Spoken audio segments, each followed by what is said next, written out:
Gua lagi dapet langganan Play Pass gratis dari Google Play. Ya, ngelihat sebuah kesempatan yang bagus, gue coba cari-cari game apa yang mungkin bagus banget dari Play Pass. Karena tuh banyak sekali list game yang gratis di Play Pass. Gue cukup bosan dengan apa yang disuguhkan Google Play Store belakangan ini. Semua gamenya yang disuguhkan menuntut device yang memiliki hardware dan software yang mumpuni, dan kebanyakan game yang membutuhkan jiwa kompetitif tinggi. Ya nggak salah sih, tapi game-game itu bukan style gue lah. Mencari lebih dalam apa yang ada di Play Pass, gue menemukan game lama, game yang banyak gue lupakan, didevelop oleh sebuah perusahaan asal Jepang bernama Kairosoft. Sedikit terkait Kairosoft, gue menemukan Kairosoft ketika gue duduk di bangku SMP, kelas 3 ya. Kelas 3 SMP, adik gue datang dengan game yang dia download lewat Google Play, judulnya Cafeteria Nipponica. Berarti itu sekitar tahun 2015. Namun sayang banget yang di-download adik gue tuh gamenya nggak berbayar. Jadi cuma bisa main sampai tahun ke-10 kalau nggak salah. Soalnya memori 2015 ya, itu lama banget tuh. 2015 sudah berapa tahun lalu guys. Just like yesterday, you know. Kembali ke masa sekarang, gue mendownload sesuatu yang baru, yaitu Cafe Master Story. Nah, Cafe Master Story ini adalah game yang bisa dimainkan ketika kalian mungkin santai ya, nggak ada sesuatu untuk dikerjain gitu kan.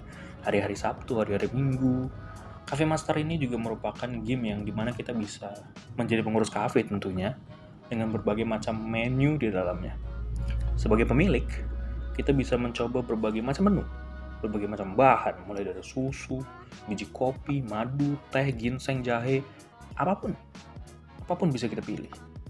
Nah, nggak selesai di situ, kalian bisa memilih bahan apa yang disukai oleh kalian dan kira-kira cocok untuk menjadi topping dari minuman kalian, baik itu kopi yang kalian develop atau teh yang kalian develop.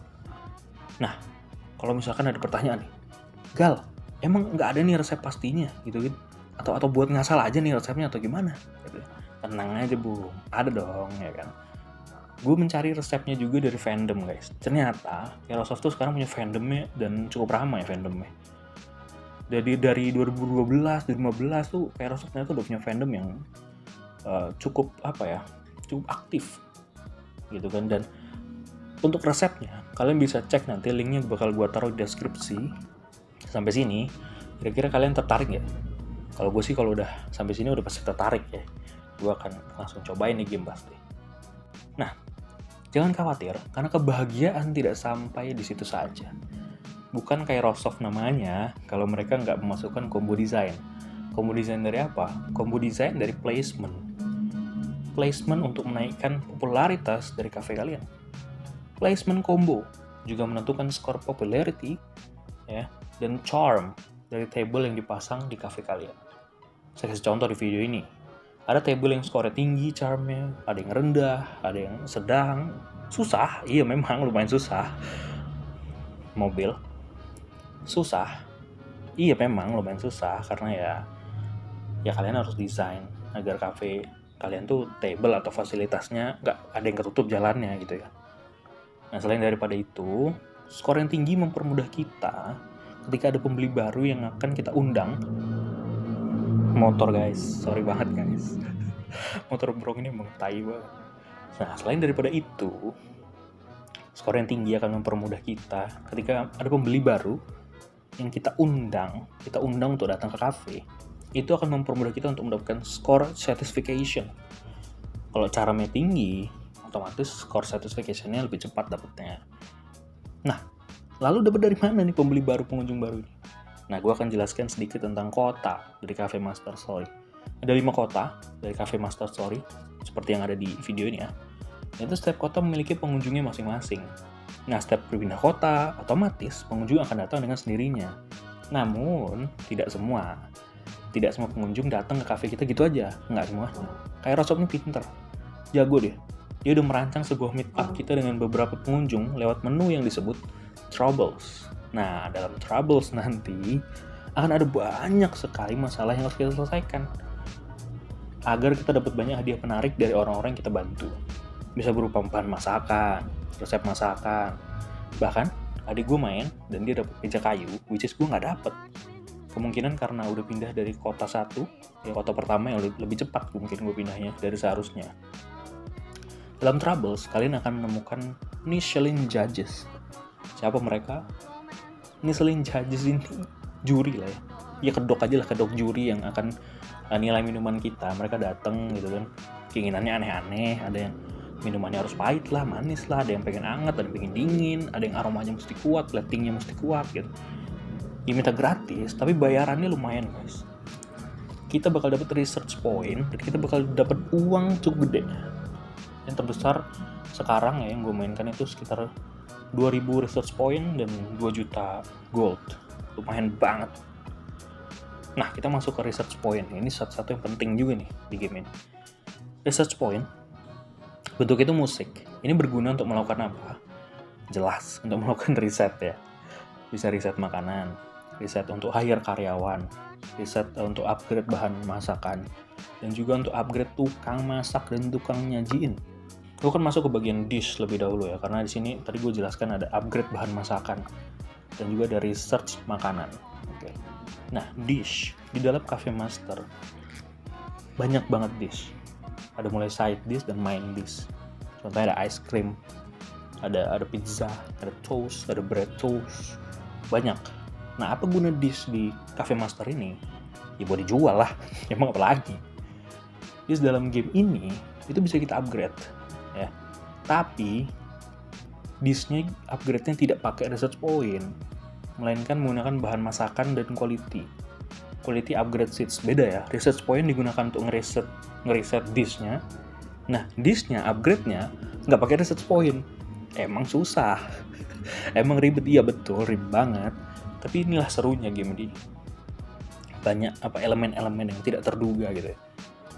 Nah, dia pakai bahan masakan, bisa bahan masakan yang tadi kayak susu, kayak biji kopi, dan lain sebagainya. Dan quality upgrade seeds, kalau nggak salah namanya ya. Quality upgrade seeds, yang didapatkan di Pumpkin Product. Nah, ini dia nih. Ini biang kerok duniawi nih, Pumpkin Product nih. Lalu siapa Pumpkin Product ini? Gue akan menyimpulkan bahwa Pumpkin Product ini bukan sembarang beliau. Dia nggak cuma ada di game ini doang, tapi ada di semua game Kairosoft. Apapun yang dia jual, sebenarnya bisa kita dapetin lewat pelanggan kalau beruntung ya. Dan apapun yang dia jual itu mahal banget, asli mahal banget. Ini kayak penting nggak penting, tapi sebenarnya penting kalau kita mau ekspansi cafe, itu lewat dia juga. Kadang beli seeds yang gue bilang tadi, untuk upgrade dish juga lewat dia. Jadi ya pakailah jasa si Pumpkin ini dengan baik ya. 2 hal terakhir yang bakal gue bahas. Yang pertama itu adalah terkait tukang masak atau tukang nyajiin makanannya. Kita membutuhkan tukang masak. Sabar nih, tiba-tiba muncul pop-up Steam di laptop gue. Kita membutuhkan tukang masak handal kalau kita mau membuat minuman yang skornya tinggi. Nah, skor apa yang gue maksud? Motor lagi, mending. Oke. Skor apa yang gue maksud ya? Skor yang gue maksud itu adalah skor sweet, bitter, aroma, dan plating. Mungkin untuk skor, karena ini akan panjang ya kalau skor. Kayaknya gue bakal bahas di video terpisah. Nanti gimana cara dapetin skor yang tinggi. Nanti gue akan kasih komparasi terkait kalau pakai save yang kayak gini skornya berapa, kalau pakai save yang kayak gini skornya berapa gitu ya. Lalu tukang seperti apa yang mesti kita punya ya, atau tukang masak seperti apa yang mesti kita punya? Seperti Coffee Master, Tea Master, Soda Master. Punyalah paling minimal 1 guys. Paling minimal kalian punya balance ya. Minimal punya Coffee Master 1, Tea Master 1, dan Soda Master 1. Nah, kalau mau hire mereka, kita udah punya 5 cara nih. Tapi itu bertahap nanti dengan cara research point. Unlock-nya itu 5-5-nya bisa pakai research point nanti.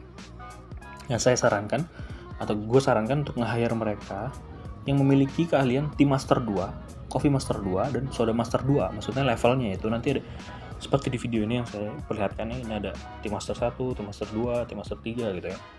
Nanti itu namanya level-levelnya mereka. Nah, kenapa kok mesti yang ngambil yang kedua gitu ya? Ya karena biar kalau pas upgrade, kita bisa dapat level 3-nya dengan cepat. Nah, kalau udah dapat level 3 dengan cepat, maka statistiknya akan lebih tinggi saat mereka udah max gitu. Nah, yang terakhir yang gue bahas ini cukup tricky dan cukup susah sekali. Gue harus cari di fandom, gue harus tulis di kertas, gue harus bikin guide gue sendiri, yaitu yang terakhir adalah Combo Mills. Oke, kita di finish line teman-teman. Combo Mills datang ketika kita ada di kota 2. Kalau saya tidak salah ya, kemarin bermain kayaknya di kota 2. Itu kita akan diminta untuk ikut kontes. Ada beragam kontes yang bisa diikutin dan bikin males dan susah banget. Kenapa? Karena kalau kontesnya itu adalah kontes yang common ya, maksudnya yang nasional, itu kalian harus banget ngikutin jurinya teman-teman. Misal kalau jurinya ada 3 nih. Satu cewek adult, maksudnya yang udah tua ya kan. Satu cowok masih remaja, satu cewek lagi tapi masih anak-anak. Ya kalian harus buat combo meals yang sesuai dengan mereka semua. Misalkan contoh lah satu dish pizza misalkan. Nah ini pizza ini apakah dia oke untuk adult, apakah oke untuk teenager, apakah oke untuk kid. Kalau iya berarti kita bisa dapat 10 poin. Ya kalau nggak berarti kita harus cari yang lain. Itu ribet banget. Tapi nggak semua kontes harus kayak gitu. Ada kontes yang memang punya tema. Contoh kayak tea kontes, ada breakfast kontes, ada XL combo nanti. Nah, itu lebih mudah karena kita nggak harus ngikutin jurinya satu-satu. Nah lalu gimana kita tahu makanannya udah sesuai sama tema kontes? Seperti yang gue bilang tadi, kalau dulu kita punya Game Shark, sekarang kita punya fandom. Di fandom udah ada semua. Nanti gue taruh linknya di deskripsi ke fandomnya ya. Ya udah, kalau gitu sampai sini dulu untuk bukan review sih, lebih ke apa ya? Ngasih tahu aja kayaknya. Ngasih tahu deh, jangan review jatuhnya. Lebih ke ngasih tahu kalau ada game bagus nih di Play Pass gitu ya. Udah sampai sini dulu aja, nanti gue akan bikin video lanjutan untuk menjelasin skor minuman dan mungkin beberapa hal penting lain yang bisa gue jelasin di gamenya. Oke gitu aja. Sampai jumpa di Inside Play Pass yang berikutnya. Mantap.